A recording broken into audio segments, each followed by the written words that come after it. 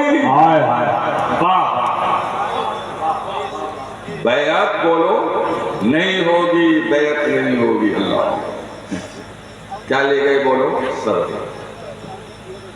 روایت میں ہے کہ ایک راہی کے کٹی کے پاس سے گزرے کہ جب قافلہ کربلا سے چلا ہے تو راستے میں ایک راہی کی کٹی پڑی، تو اس کی کٹی کے دیوار پر ایک شعر لکھا تھا۔ جانتے کیا شعر لکھا تھا؟ اترجو امۃ قتلت حسینا شفاعت جدہ یوم الحساب۔ اترجو امۃ قتلت حسینا شفاعت جدہ یوم الحساب۔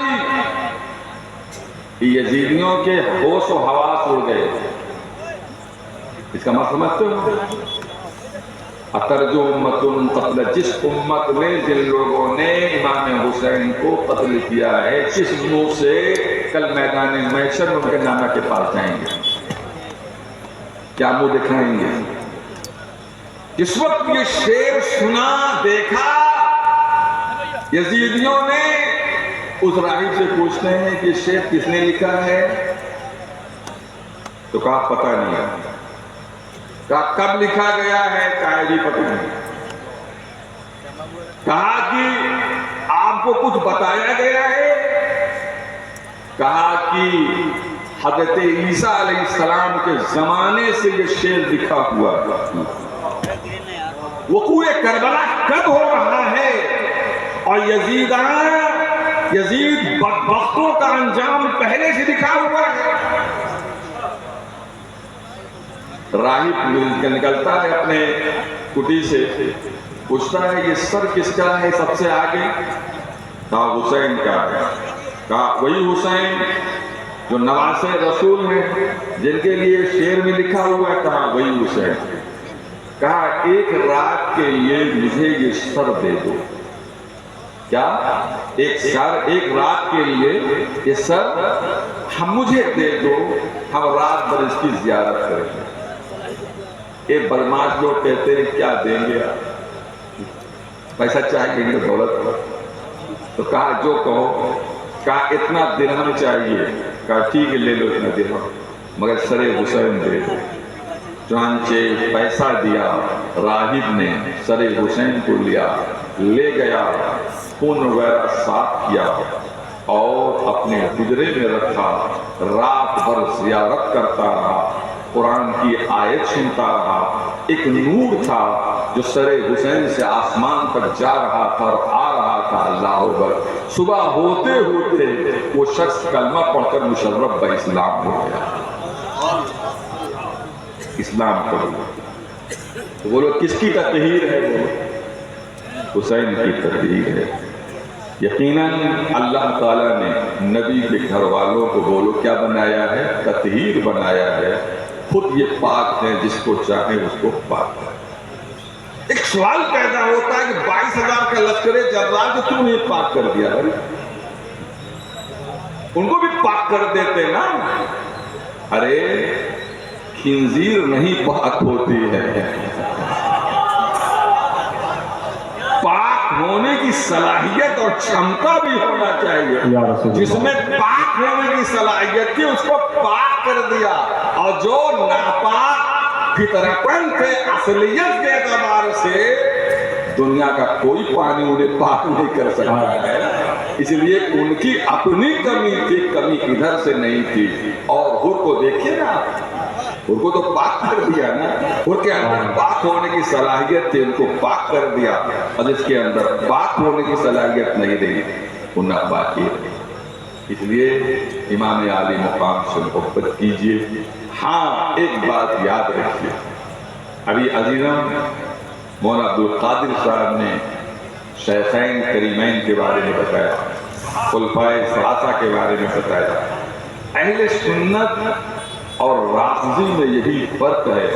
رافضی کہتا ہے کہ اہل بیت کی فضیلت اور عظمت اسی وقت بیان ہوگی جبکہ تینوں پہ تبرہ بکا جائے، اور ہم یہ کہتے ہیں تینوں کی عظمت بیان کی جائے پھر اہل بیت کی تعظیم کی جائے اور فضیلت بیان کی جائے تو تب جا کے قابل قبول ہوتا ہے. اس لیے اہل سنت والجماعت کے طور طریقے پہ رہو. اللہ تعالی ہم سب کو اسی پر استقامت عطا فرمائے. ایک موت و زندگی مسلک اعلیٰ حضرت پر ہم سب لوگ کو زندگی عطا فرمائے. اعلیٰ حضرت سے محبت کیجئے، اعلیٰ حضرت کی اولاد سے محبت کیجئے، اعلیٰ حضرت کی کتابوں سے محبت کیجئے، اعلیٰ حضرت کے مشن سے محبت کیجئے. اگر ایمان کے ساتھ جینا چاہتے ہو تو اعلیٰ حضرت کے خانوادے سے محبت کیجئے. اگر کوئی بھی بدماش اعلیٰ حضرت کے کسی گھر کے ایک فرد کے اوپر انگلی اٹھاتا ہے تو سمجھ لیجئے کہ اس کا تعلق کہیں اور سے ہو گیا ہے اور اس کا تعلق جو ہے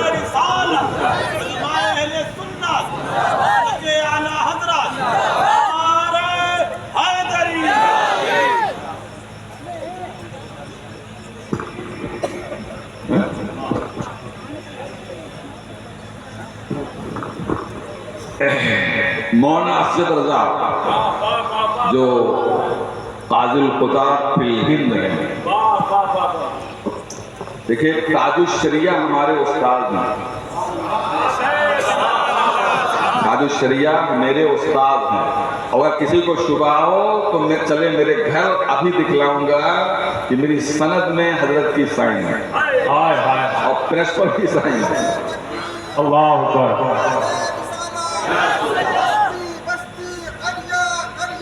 تاج الشریعہ، تاج الشریعہ،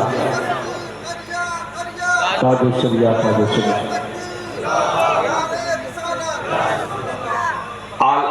تاج الشریعہ ہمیشہ اپنے ساتھ رکھتے تھے اور تاج الشریعہ جو عقائد پر جو کتابیں ہوتی تھیں اس کا جب ترجمہ کرتے تھے تو اپنے صاحبزادے سے تبادلہ خیال کرتے تھے. سبحان اللہ. اور کبھی کبھی ایسا بھی ہوتا تھا کہ مولانا اسجد رضا صاحب جو قاضی القضات فی الہند ہیں اس وقت، وہ کبھی کبھی اس پر نقد بھی وارد کرتے تھے، حضرت کا جواب بھی دیتے تھے.